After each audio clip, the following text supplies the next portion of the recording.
Oyez, oyez, oyez.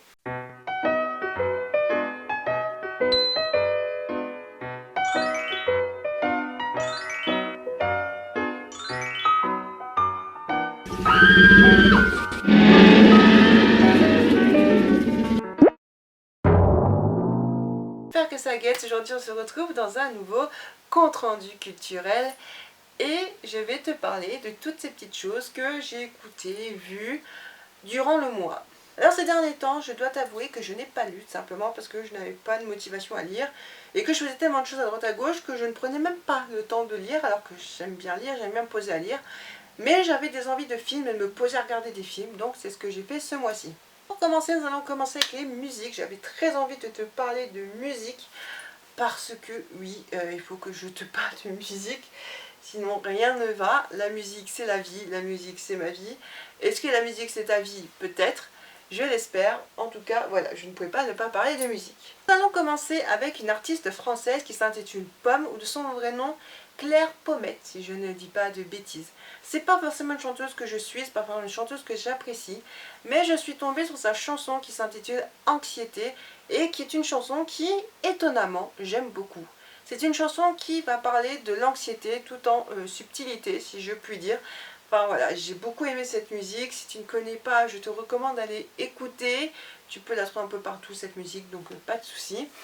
Mais c'est vraiment une musique que j'ai beaucoup aimée, qui parle voilà, de l'anxiété. J'ai trouvé que c'était un bon thème qu'on n'abordait pas souvent en musique ou qu'on n'entendait pas souvent, et que c'est bien parfois de parler des choses, et cette musique, voilà, je l'ai beaucoup aimée. Pour continuer avec la chanson française, je vais te parler de Izet et de sa chanson Corps. J'allais dire Ton corps. Je ne sais pas pourquoi je veux que cette chanson s'appelle Ton corps. Non, c'est Corps tout court. Voilà. Alors je ne sais pas si je prononce bien Izet, je suis désolée pour les fans de cet artiste. C'est pas une artiste que je suis parce que c'est pas forcément ce que j'écoute de base. Mais lors du confinement, je suis tombée sur la chanson Corps que j'ai énormément aimée, à tel point que je l'écoutais en boucle. Et c'est une chanson que voilà que j'aime énormément. En plus, elle a une belle voix. Et j'ai écouté un petit peu ce qu'elle fait d'autre. C'est pas forcément mon style, mais alors cette chanson, c'est juste une pépite. Et si tu connais pas, je te recommande d'aller écouter parce que tu ne peux pas passer à côté. Tu as sûrement entendu, vu qu'elle passe beaucoup à la radio, mais comme j'écoute pas la radio, pas du moins pas ce genre de radio, enfin c'est très rare que j'écoute la radio, bref, on s'en fout un peu de ma life, je ne tombe pas souvent sur cette chanson-là, donc je n'en perds pas le plaisir de l'écouter. Pour continuer, nous allons parler du groupe Kaleo, qui est un groupe... Non, Kaleo. Kaleo, pas Kaleo. Non, mais je suis en train de mélanger entre un groupe et un dessin animé. Rien ne va. Je disais que nous allons parler du groupe Kaleo, qui est un groupe de rock and folk, enfin rock, folk, un peu dans ces eaux-là. En même temps, c'est difficile aujourd'hui de définir un groupe. Bref, le groupe Kaleo qui n'a rien d'autre qu'un groupe islandais, si je ne dis pas de bêtises, et qui est un groupe que j'ai découvert il n'y a pas longtemps. J'ai pas pris le temps encore de tout écouter, mais je suis tombée sur leur chanson Backbone, je crois que c'est comme ça que ça se prononce, encore une fois si je ne me trompe pas, et j'ai énormément aimé cette chanson, ce mélange un peu rock, folk, franchement c'est quelque chose que j'aime, je sais pas ce que j'ai, mais c'est un peu ma vibe du moment, ce genre de musique, et je ne pouvais pas passer à côté. Pour continuer, je vais te parler d'un autre artiste que j'ai découvert il n'y a pas longtemps, et déjà quand je l'ai écouté, j'étais juste waouh, c'était trop bien, mais en plus, il y a une petite particularité qui... J'ai dit non, what? C'est pas possible. C'est tout simplement l'artiste Lewis Capaldi. Lewis Capaldi, qui est un artiste qui fait un petit peu de trucs un peu pop, folk, enfin voilà, des trucs un petit peu chill, cool, comme j'aime bien écouter, qui a une super voix. C'est un artiste anglais, je crois, mais d'origine écossaise ou irlandaise. I don't remember. Bref, je m'avance sur des trucs que je ne sais même plus. Mais si tu as remarqué, il y a quelque chose dans son nom qui doit te rappeler autre chose. Capaldi. Alors non, tu ne le verras pas derrière moi, ce fameux Capaldi, mais oui, il s'agit bien de la même famille que Peter Capaldi, un des acteurs ayant incarné un des nombreux Doctor Who, notamment le 12e Doctor Who. C'est tout simplement parce que c'est son cousin, et donc du coup, voilà, ils ont le même nom. Et d'ailleurs, petit crossover si on peut dire, enfin non, c'est pas vraiment un crossover, mais petite apparition comme ça de Peter Capaldi dans son clip, Donc voilà, c'est cool. Et j'ai beaucoup écouté la version acoustique. Je sais pas pourquoi version acoustique, je tombe sur version acoustique de musique qui de base sont pas acoustiques et que j'ai beaucoup aimé, alors que de base c'est pas acoustique. Bref, si tu ne connais pas, je te recommande d'aller écouter. Et si tu es fan de Doctor Who comme moi, bah, ça fait toujours un truc un peu fun, dire ah tiens c'est cool, en fait j'aime bien cette musique là et c'est le cousin de l'acteur de la série que j'aime bien et patati patata. Bref voilà, c'est super cool et je ne peux que te recommander encore une fois, mais en même temps si je t'en parle en vidéo c'est que je te recommande, non? Ouais, plus ou moins. D'ailleurs, en continuant, je me suis refait beaucoup de Hilary Duff. Je sais pas pourquoi, tu verras dans mes films du moment. J'avais envie de me refaire des trucs de ma jeunesse, enfin ma jeunesse, mon adolescence, hein, quand j'étais beaucoup plus jeune que maintenant. Pas que je sois vieille, on est d'accord. Et Hilary Duff faisait partie de l'une des actrices et des artistes que j'aimais beaucoup. Et donc du coup, j'avais envie d'écouter un petit peu ce qu'elle faisait, autant ce qu'elle a fait à l'époque où je l'écoutais, donc vers ses débuts musicaux, autant que ce qu'elle fait maintenant, qu'est-ce qu'elle a fait entre temps et tout. Et c'est une artiste que j'aime beaucoup. Alors je sais que certains trucs sont saut 2000, certains trucs sont saut pas du tout ce que j'écoute, mais c'est Hilary Duff et des fois il y a des artistes que t'aimes bien, même si c'est pas ton style, bah t'aimes bien, voilà. Et Hilary Duff, je peux pas expliquer, j'aime bien, donc si tu ne connais pas, fonce voir.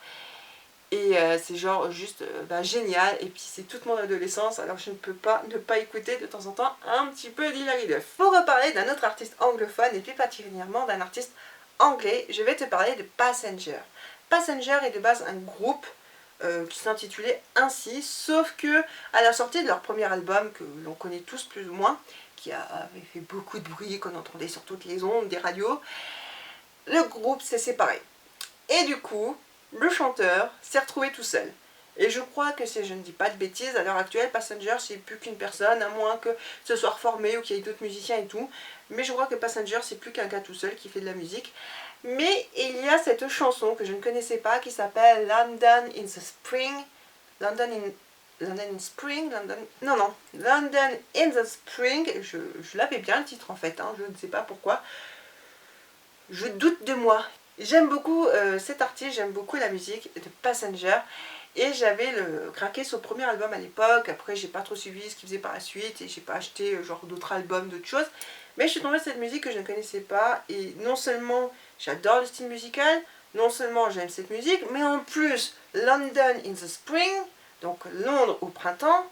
Comment te dire que quand tu aimes l'Angleterre et que ben voilà, t'es parfois sous le charme de Londres, même si Londres ne fait pas l'Angleterre, de point que l'Angleterre ne se résume pas à Londres, hein, l'Angleterre c'est vaste, et il y a plein de choses à voir en Angleterre autres que Londres, mais du coup, voilà, je ne pouvais pas ne pas aimer cette musique, un groupe, enfin, un artiste que j'aime, une musique que j'aime, sur un thème que j'aime, et ben c'est le combo total, c'est le match total, et ça, c'est trop cool. Et pour venir avec les écoutes musicales, nous allons parler de Kev Tone, ou de son prénom, Robin Daniel Skinner, qui n'est autre qu'un compositeur, interprète-compositeur anglais, basé à Londres, et qui a fait une chanson qui s'appelle Green, enfin plutôt une musique qui s'appelle Green, que j'aime énormément, et je crois que c'est l'une des musiques que j'ai le plus écoutées ces derniers temps.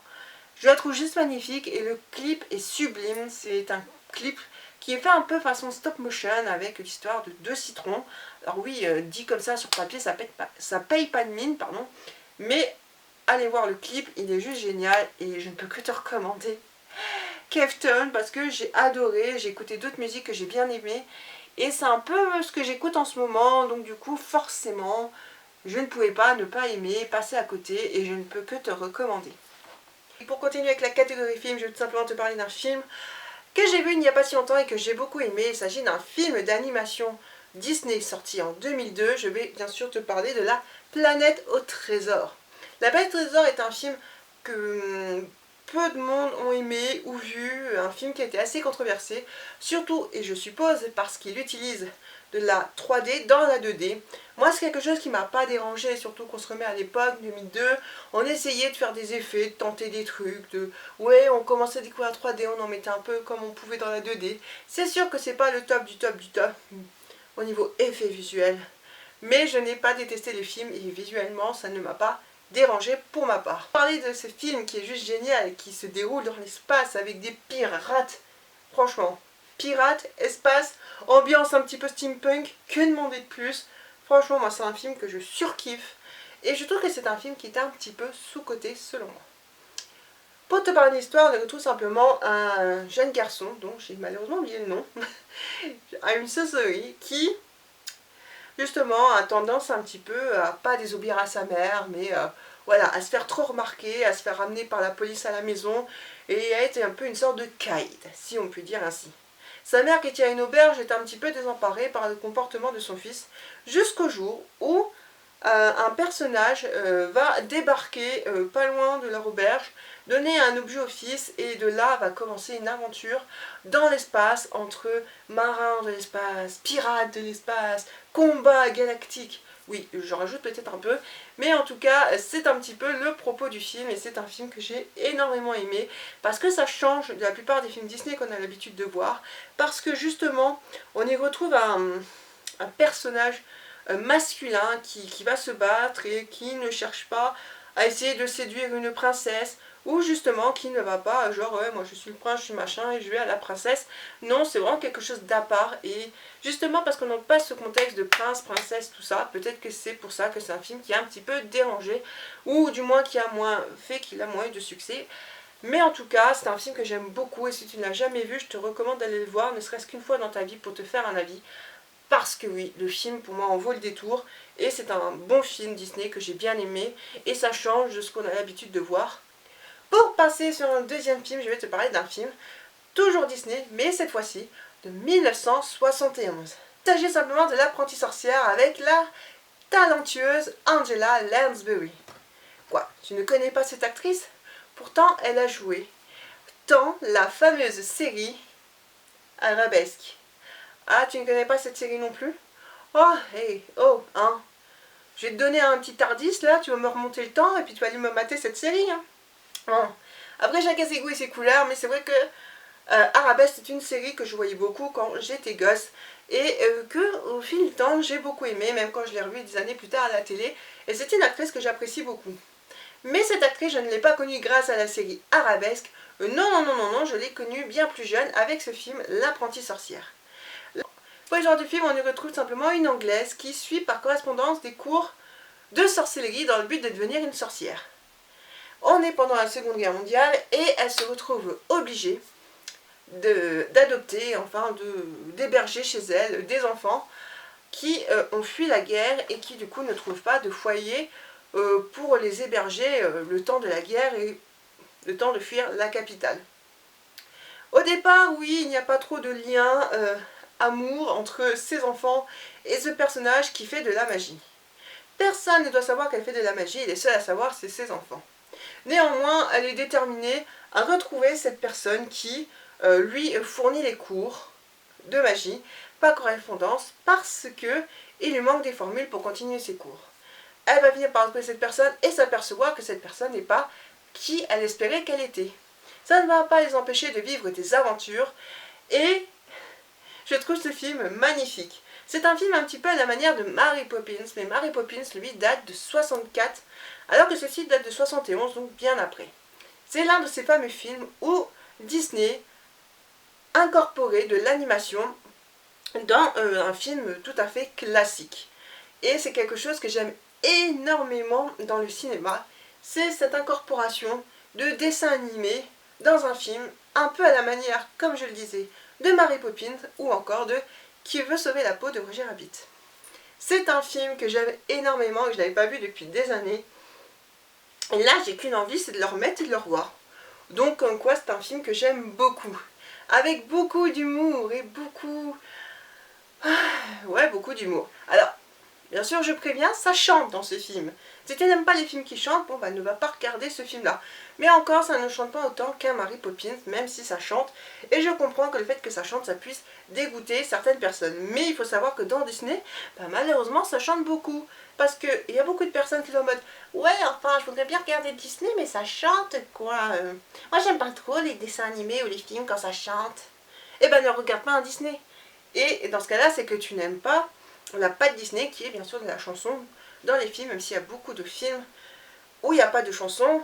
Par exemple, La planète au trésor, dont je t'ai parlé précédemment, il y a des musiques dedans, dont des musiques chantées par David Hallyday, mais tu n'as pas de personnage qui va faire une chanson et ouais, wouhou, c'est la comédie musicale, allons danser, allons vivre, c'est l'aventure, moi je travaille chez Disney.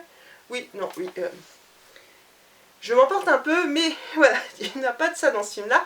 Alors que dans ce film-là, si les corridas,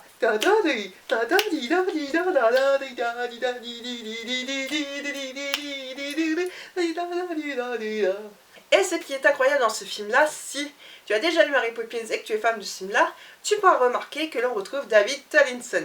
Qui est David Tomlinson pour ceux qui ne connaissent pas cet acteur? C'est tout simplement le même acteur qui joue le père Banks dans Mary Poppins. Eh oui, c'est le même acteur. Et c'est un acteur que j'aime beaucoup. J'adore ses mimiques, j'adore sa façon de jouer. Enfin, du moins, j'adorais parce que malheureusement, il n'est plus parmi nous. Mais voilà, c'est un acteur que j'apprécie beaucoup. Et j'aime la plupart des films dont j'ai vu où il jouait, même si j'avoue que je n'ai vu que 2 films et pas tous ses films. Mais voilà, j'ai beaucoup apprécié. C'est un acteur, voilà, je trouve qu'il apporte encore beaucoup à ce film-là également. Et j'adore. Nous allons repartir à la même année que tout à l'heure, 2002, mais nous allons un petit peu régresser. Alors certains me diront, ouais, régresser, est-ce qu'on peut régresser plus qu'un dessin animé? Bah moi je trouve que regarder un dessin animé, ce n'est pas régresser, il n'y a pas d'âge pour regarder des dessins animés. Or le film que je vais te parler, même si je considère qu'il n'y a pas d'âge, je l'ai regardé à un âge très lointain. C'est un film que j'ai vu au tout début de mon adolescence et que j'ai beaucoup aimé. Il faut savoir que quand j'étais plus jeune, j'ai eu la chance d'avoir un certain temps Disney Channel et je regardais tous les films de Disney Channel, mais tous, et parfois plusieurs fois, et je les connaissais par cœur. Hein. Le film sur Charlie Temple, le film là avec un mec qui est censé faire des petits poissons dans l'eau et en fait il se crée un jumeau, bref, tu vois le genre de film à la Disney qui parfois malheureusement tu ne retrouves pas en DVD, c'est ultra compliqué. Et ben là j'ai eu la chance sur Vinted de trouver un DVD d'un de ces films là et comme je te l'ai dit tout à l'heure côté musique, je me refais toute la playlist de Hilary Duff, ce n'est pas pour rien puisque je regardais le film Cadet Kelly avec Hilary Duff, voilà c'est logique. Hilary Duff est une actrice que j'aime beaucoup et que j'aimais beaucoup regarder quand j'étais plus jeune. Si tu étais fan de la série Lizzie McGuire, ou Lizzie McGuire selon comment tu veux le prononcer, eh ben tu connaissais Hilary Duff, le personnage, l'actrice qui jouait le personnage central de la série. Une série que j'aimais beaucoup et forcément, dès qu'il y avait un film qui sortait avec Hilary Duff, j'étais obligée de le voir. Et il y en a eu pas mal des films Disney avec Hilary Duff. Un peu comme à l'époque, il y a eu pas mal de films avec Lindsay Lohan et ainsi de suite par la suite. Mais surtout, c'est un film que je n'avais pas vu depuis longtemps.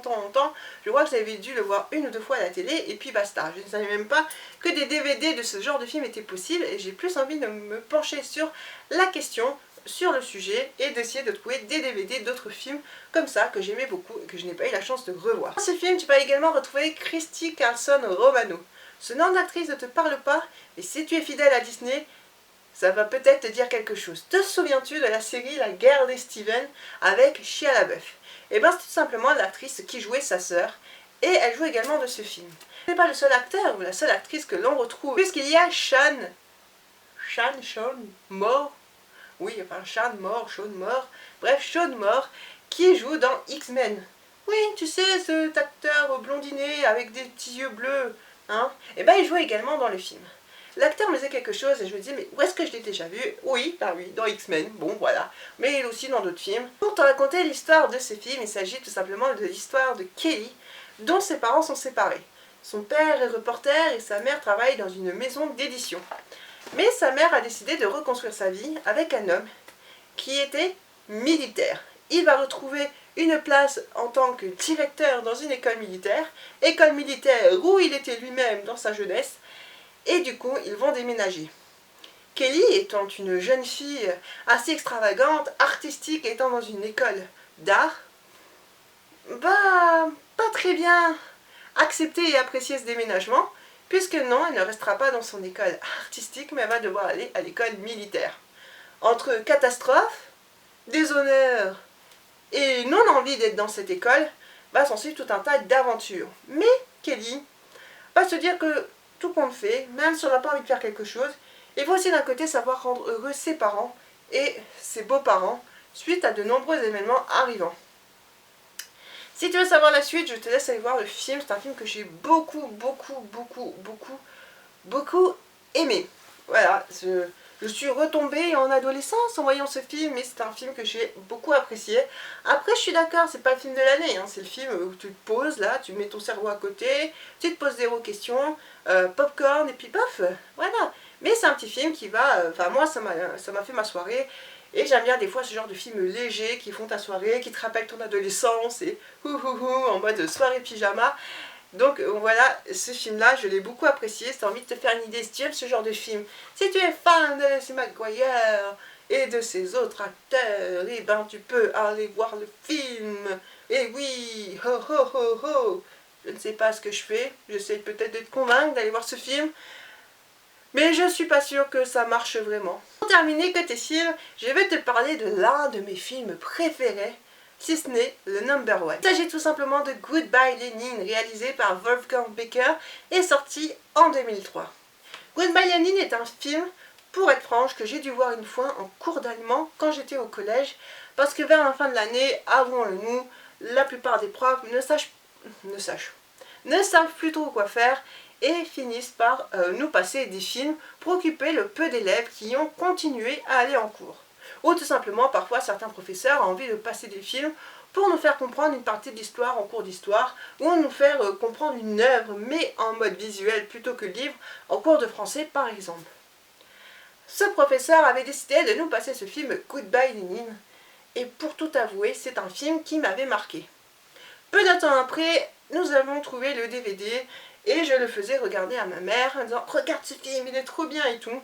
Et c'est vrai que ce film est très bien. C'est un beau film et c'est un film historique que j'apprécie particulièrement. Dans cette histoire, on a tout simplement l'histoire d'un petit garçon, non par ici, et de sa sœur, qui tout simplement se retrouve à vivre en Allemagne à l'époque, les deux Allemagnes, de l'Allemagne de l'Ouest et de l'Allemagne de l'Est. Bien sûr, ils ne vivent pas du bon côté de l'Allemagne et aimeraient bien pouvoir s'émanciper face à la pauvreté de leur Allemagne. C'est ce que décident leurs parents jusqu'au jour où le père en fuit et ne revient jamais. On y suit donc du coup l'aventure de ces deux enfants qui continuent à grandir avec leur mère en l'absence de leur père et de toute une histoire qui va se produire. Néanmoins, un jour il arrive un accident à la mer et il ne doit pas avoir de choc. Or, pendant cet accident, le mur de Berlin est tombé, mais la mère ne doit pas le découvrir, cela lui ferait un choc d'après son fils. Donc il va tout magouiller pour que sa mère pense que l'Allemagne est comme avant, alors qu'il y a le mur de Berlin et que tout est en train de changer. Et ça, j'adore. C'est un film qui est fait avec des petites touches d'humour, mais l'humour n'est pas le sujet du film, hein, mais voilà, il y a des petits trucs où tu souris avec le film parce que tu dis non, il n'a pas osé, oh puis quand même, oh puis c'est mignon, et puis vraiment c'est un film que j'aime beaucoup, et surtout il est bercé par la BO de Jan Tiersen.